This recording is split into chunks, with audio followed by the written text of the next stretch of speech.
Are federal workers at a fork in the road? As Elon Musk and Trump push mass layoffs across the federal government, the time is now to fight. The billionaire agenda has put federal workers directly in their crosshairs, but their real intention is broader than just these workers themselves. It may seem like government efficiency sounds harmless, but they're attacking these workers ultimately to get at the programs they administer. This includes pre-K for 800,000 children of working families, Social Security supporting 68 million retirees, free school lunch feeding 20 million students, and Medicare and Medicaid for 160 million poor and working people who rely on these programs for healthcare. Not to mention programs for disaster relief and public health that affect everyone. And make no mistake, these cuts will have devastating consequences to all working people. At the same time the billionaires are shredding the social safety net, they want to dismantle any oversight of corporate America by disempowering and starving everything from the EPA and OSHA to the Department of Education and the IRS. What it all boils down to is cuts for working people and a gloves-off free-for-all for corporate America. To accomplish this, Musk is rolling out the same tactics he used overseeing mass layoffs at Twitter. After he bought the company for $44 billion, he fired 80% of the workforce, setting a new normal for mass layoffs across tech. Now they're throwing everything at federal workers, from return to office mandates to loyalty tests. With a mass email to all federal workers entitled "Fork in the Road," they basically said workers can either resign or things will only get worse from here. If they succeed, these mass layoffs are designed to purposefully set up government programs and offices to fail. Once they fail, Trump will have his excuse to further dismantle or privatize them by selling them to his rich friends. Talk about state corruption. This is essentially the same playbook for how the billionaire-backed charter school movement has undermined public education through systemic underfunding to then justify shutting down and replacing so-called underperforming schools.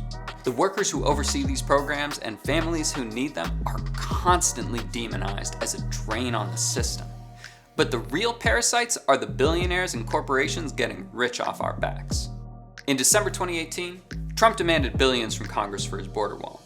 After Trump refused to sign the budgetary bill without it, the federal government began to shut down, with 380,000 federal workers furloughed and another 420,000 working without any pay. In the longest government shutdown in US history, lasting 35 days, everything from food stamps to tax returns to air traffic control broke down, and the American people immediately felt the impact. As the federal government was in a free fall and Congress remained gridlocked, organized workers didn't just stand by and watch. After nearly a month of the shutdown, Sarah Nelson, the president of the Association of Flight Attendants, threatened a strike that would ground all flights if the shutdown continued. Only hours later, Trump folded and ended the shutdown without his border wall. Workers showed they could flex their power and do in just hours what the entire Democratic Party opposition to Trump failed to achieve. And they did this not just for themselves, but in defense of all working people across the country who demanded the government resume normal activity. We're at a defining moment for our future again. The shutdown of the federal government may be slow or fast, but either way, the consequences will be the same. If they're allowed to get away with it, working people will bear the brunt of these attacks, and the impact on the labor movement especially would be profound. In 1981, when Reagan came into office, he dealt a generation-defining blow to the labor movement. That I must tell those who fail to report for duty this morning, they are in violation of the law, and if they do not report for work within 48 hours, they have forfeited their jobs and will be terminated. When air traffic controllers went on strike with PATCO, Reagan's response was brutal and definitive. He fired the vast majority of them and barred them from returning for the rest of their lives.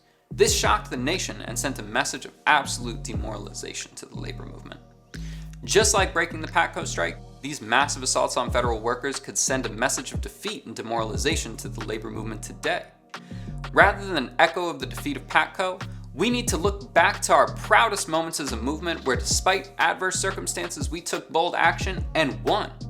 One example is the Great Postal Strike in 1970, when over 200,000 postal workers shut down the country's mailing system in the largest wildcat strike of federal workers in US history.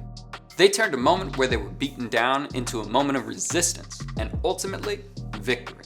At a fork in the road once again, our movement must decide what path we'll take today.